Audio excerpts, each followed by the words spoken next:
Hello students. So today's topic is expenses on reconstitution of firm. Reconstitution के समय क्या क्या एक्सपेंसेस होते हैं, इनका अकाउंटिंग ट्रीटमेंट कैसे किया जाना है. ओके तो इसको समझते हैं आज. Expenses on reconstitution of firm. Some expenses have to be incurred for revaluing the assets and liabilities. These are known as revaluation expenses. Okay revaluation के समय जो भी एसेट्स एंड लाइबिलिटीज़ है इनको रिवैल्यू करना है. इससे बहुत टाइम जाता है, बहुत समय जाता है, मेहनत लगती है. ओके मार्केट रिसर्च करना पड़ता है, वेंडर्स को सेलेक्ट करना पड़ता है. तो इस समय जो वो खर्चे आते हैं, जो पैसा आउटगोइंग होता है, जो अमाउंट आउटगोइंग होता है, ये सबको कहते हैं revaluation expenses. Okay so revaluation expenses paid by the firm और बाय द पार्टनर. या तो पार्टनरशिप फर्म पे करेगी या पार्टनर पे करेंगे. ओके सो अलग अलग इंस्टेंस में कैसे कैसे इसकी एंट्रीज होगी ये आपको सीखना है आज. First, when partnership firm pays to partner for rendering revaluation work, it will be considered as remuneration of a partner for revaluation. Okay तो समझ में आ रहा है ये कैसे हो रहा है. अगर पार्टनरशिप फर्म पार्टनर को पे कर रही है, ओके एक अमाउंट पे कर रही है कि भाई आपने हम रिवैल्यूएशन किया, पार्टनर ने सारा वर्क कर दिया. ओके तो उसके लिए क्या कर रही है, इसको एक अमाउंट पे कर रही है पार्टनर को, तो इसको क्या कहेंगे, revaluation account debit to partners capital account. समझ में आ रहा है कैसे हुआ ये. पार्टनर को पैसा मिल रहा है किसका, रिवैल्यूएशन का. रिवैल्यूएशन के समय जो अमाउंट मिल रहा है तो इसलिए पार्टनर्स अकाउंट क्रेडिट हुआ क्योंकि उनकी जेब में जाएगा ये पैसा. Okay and revaluation account debit. Clear है. पार्टनर ने रिवैल्यूएशन का वर्क किया हुआ है. ठीक है. Second, when expenses were to be borne by the partner and paid by the firm. अब देखो, पार्टनर ने रिवैल्यूएशन एक्सपेंस बॉर्न किया लेकिन पे फर्म ने किया हुआ है. समझ में आ रहा है. पार्टनर ने पार्टनर के जेब से भी गया और ये जेब से जाने का मतलब क्या हो रहा है, वो जो पार्टनरशिप फर्म का पैसा यूज़ कर रहा है, खुद का पैसा यूज़ नहीं कर रहा है. क्लियर है. तो इसलिए कैपिटल अकाउंट भी कम हो रहा है और बैंक बैलेंस भी कम हो रहा है पार्टनर का. क्लियर है. When expenses were to be borne by the partner and paid by the firm. Clear हो रहा है ये. पार्टनर ने एक्सपेंस बियर किया और पैसा कंपनी का लगाया. ओके इसलिए पार्टनर्स कैपिटल को डेबिट किए और कैश को क्रेडिट किए, यानी कैश कम हो रहा है. यानी कैश ये जो कम हुआ क्रेडिट हुआ किसका हुआ, पार्टनरशिप फर्म का हुआ. और पार्टनर्स कैपिटल भी कम हो रहा है, ये किसका हो रहा है, ये पार्टनर का पैसा कम हो रहा है. Okay third, when expenses are incurred and paid by the firm. अब जो भी रिवैल्यूएशन के एक्सपेंसेस है पूरा का पूरा पार्टनरशिप फर्म ही बियर की और पे भी खुद ही की है. इससे पार्टनर का कोई इन्वॉल्वमेंट नहीं है. ओके पार्टनरशिप फर्म ने ही रिवैल्यूएशन का एक्सपेंसेस बियर किया और पे भी किया. Okay so revaluation account debit to cash और बैंक. ठीक है, पैसा आउटगोइंग है इसलिए क्रेडिट हुआ और रिवैल्यूएशन को डेबिट किए. ठीक है, तो कैश जब भी, cash is an asset, asset को कम करोगे तो क्या होगा, क्रेडिट होगा और रिवैल्यूएशन अकाउंट डेबिट होगा. क्लियर. देन लास्ट, इसको अच्छे से समझो, में कॉमन सेंस लगाना है. If partner is to bear expenses and it has been paid by him only, then no record is to be done in accounts book because it is considered as partner's personal expenditure. अब partner ने revaluation का expenses अपने personal pocket से दे दिया, personal bank account से दे दिया, business bank account से नहीं दिया. देखो बिजनेस बैंक अकाउंट वाला कौन सा था, सेकंड पॉइंट था. सेकंड पॉइंट था ये जिसमें पार्टनर जो है फर्म का पैसा यूज़ किया.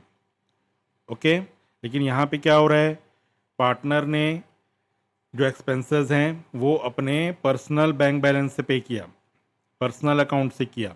तो आपको पता है अकाउंट्स में जो भी पर्सनल ट्रांजैक्शंस होते हैं ओनर के, वो इसमें रिकॉर्ड नहीं किया जाए क्योंकि जो अकाउंट्स बन रहा है ये पार्टनरशिप फर्म का बन रहा है, उस पार्टनर का नहीं बन रहा है. ये आपको क्लियर है. ओके तो ये जो अकाउंट्स है ये पार्टनरशिप फर्म का बन रहा है, तो फर्म से जो भी एंट्रीज होंगी वो इसमें रिकॉर्ड होगा। ओके, तो क्लियर हो गया, ये पर्सनल ट्रांजैक्शन हुआ। फोर्थ पॉइंट, इसलिए कोई भी एंट्री नहीं होगी। तो क्लियर हो गया ये चीज़ें। रिवैल्यूएशन के जो न्यूमेरिकल्स करोगे तो इसमें ये पूरा का पूरा अच्छे से माइंड में आपके बैठेगा। तो ये पॉइंट्स आप अच्छे से नोट्स बना के रेडी करो और इसको अच्छे से समझो। ओके, ये चारों पॉइंट्स में कंफ्यूज नहीं होना है। Hello students, so our next topic is adjustment of capital.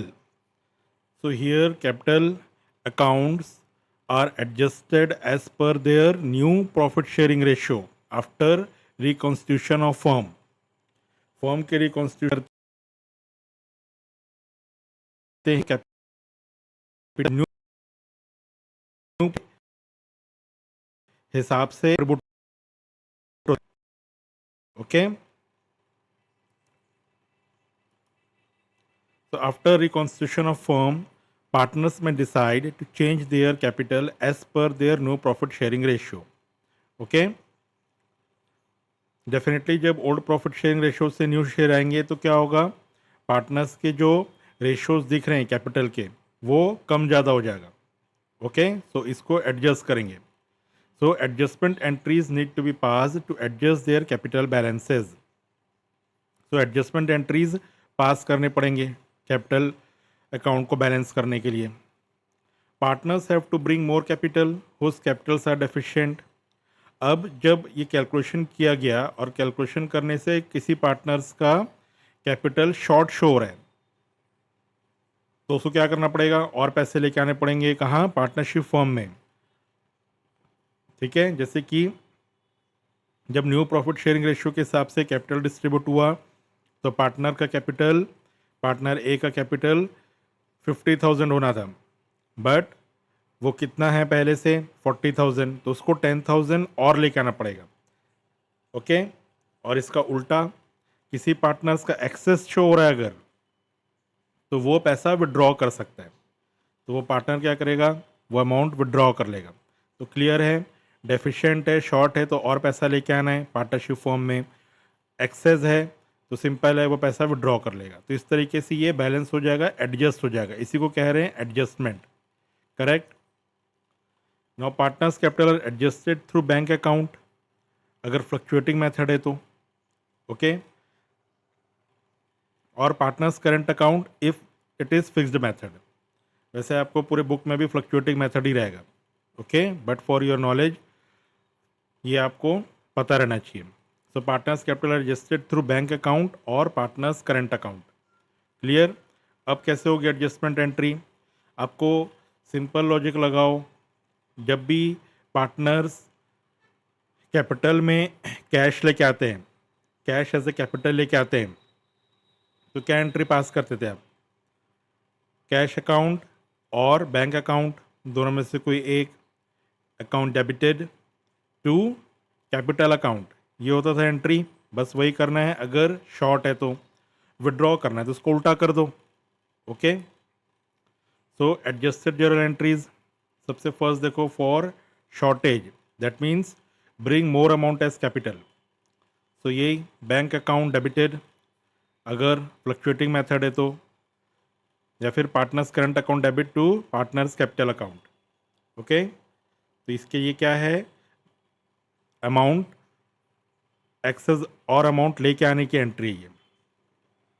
Okay, partnership firm में जिसका कैपिटल शॉर्ट है वो और अमाउंट लेके आएगा to balance its capital as per new profit sharing ratio. और सिंपल जो for surplus withdraw excess amount, so partners capital को कम करेंगे, partners capital account debit to bank account. Okay, और पार्टनर्स करंट अकाउंट। तो clear है, इसका numerical करेंगे एक, तो फिर ये आपको पूरा क्लियर हो जाएगा। ओके, तो सिंपल है,